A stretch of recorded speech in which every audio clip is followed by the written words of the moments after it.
পাহাড় খুব সুন্দর, খুব ভালো লাগে। মনোরম পরিবেশটা দেখতে খুবই ভালো লাগে। তো বৃষ্টি না হলে আজকে অবশ্যই আমরা পাহাড়ে যেতাম।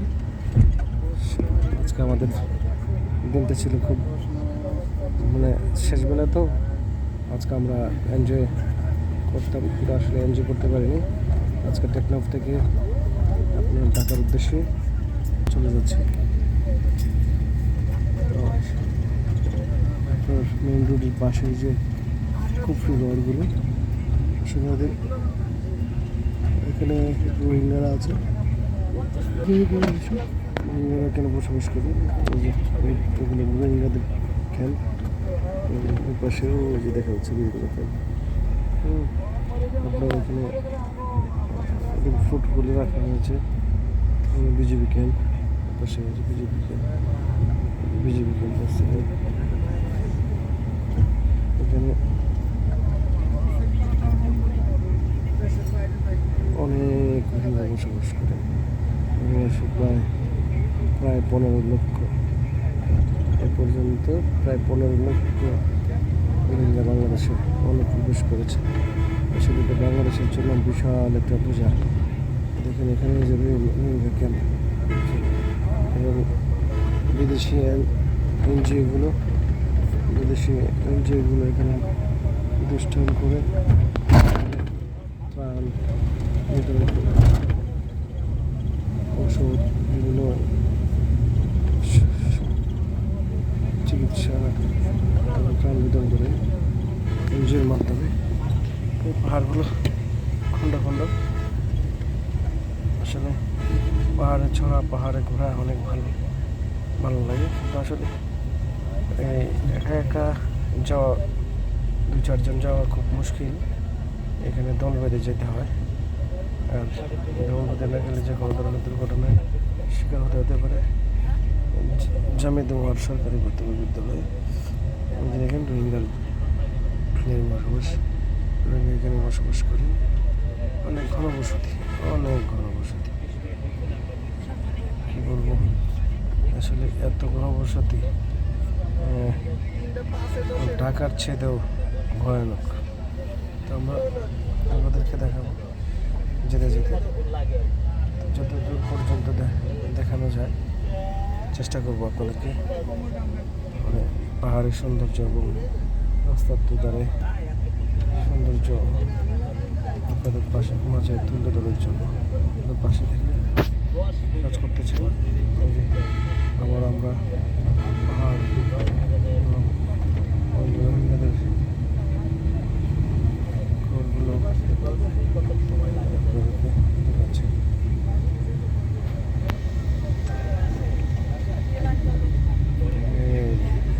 সুন্দর বর্ডারগুলো, খুবই সুন্দর বর্ডার। বর্ডার আসবে একদম আপনার এর ভিতরে watch tower, BJP watch tower. এইভাবে বসবাস করে পাহাড়ের মধ্যে যে কোনো সময় ভূমিধস হতে পারে, খুবই রিস্কি। এই পাশে দেখা যাচ্ছে যেটা ভেঙে যাচ্ছে, পা ভেঙে পড়ে ভেঙে যাচ্ছে। জোয়ার আসলে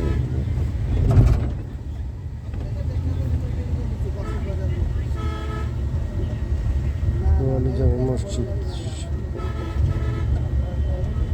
গ্রামের পরিবেশ তো ভালো লাগে।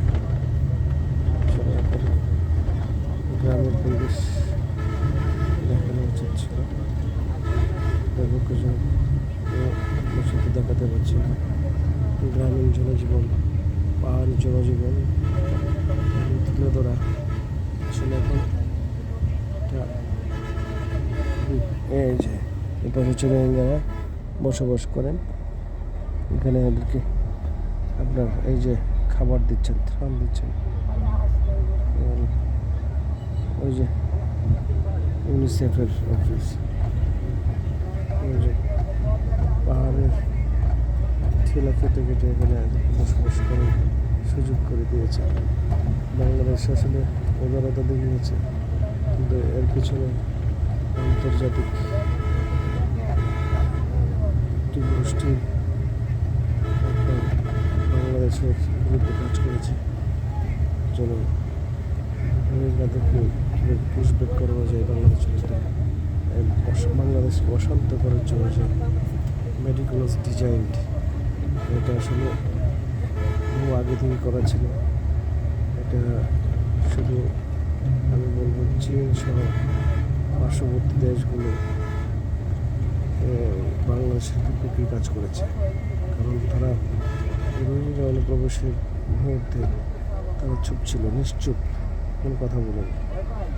বাংলাদেশের আমেরিকা সহ কেউ কথা বলেনি, বিশ্বের কোনো দেশ জোরালো কোনো পদক্ষেপ নেয়নি রোহিঙ্গাদের বিষয়ে, মিয়ানমারের বিরুদ্ধে।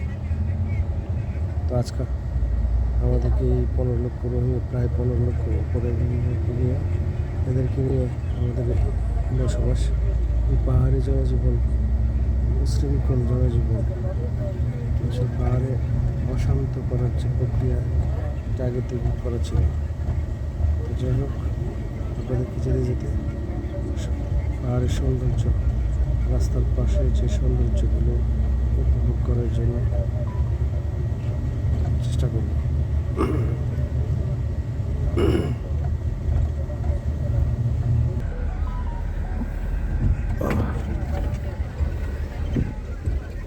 পাশে পাহাড় আছে, নদী আছে, পাশে পাহাড় ঘেঁষে রাস্তা নির্মাণ করেছে। পাশে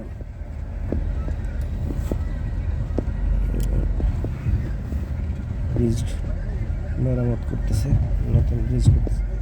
আসলে এই ব্রিজগুলো এত নিচু করেছে, যেটা মানে আসলে কী কাজের জন্য করেছে, প্রয়োজনই ছিল না আমার মনে হয়। শুধু অল্প জায়গায় রাখলেই হতো।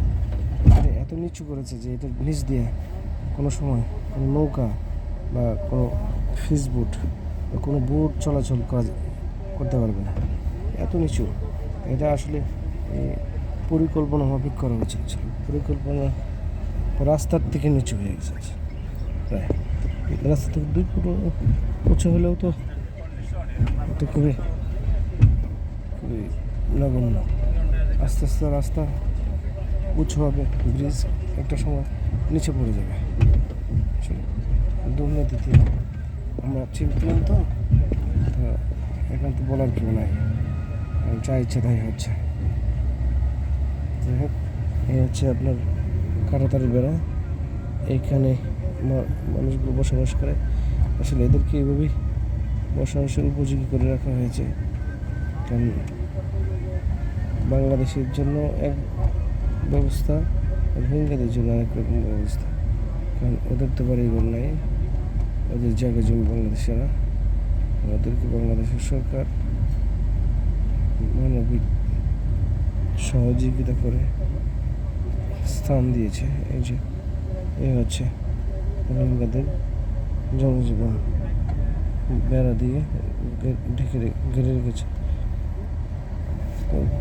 এইভাবে কতদিন চলবে জানি না, এইভাবে তাদেরকে কতদিন আটকে রাখবে। এটা পাহাড়ি বাঙালির সাথে বা সমতলের সাথে ল্যাঙ্গুয়েজ সেম, ল্যাঙ্গুয়েজ তো একই ভাষায় কথা বলে তারা, তাদের ল্যাঙ্গুয়েজ পরিবর্তন নয়।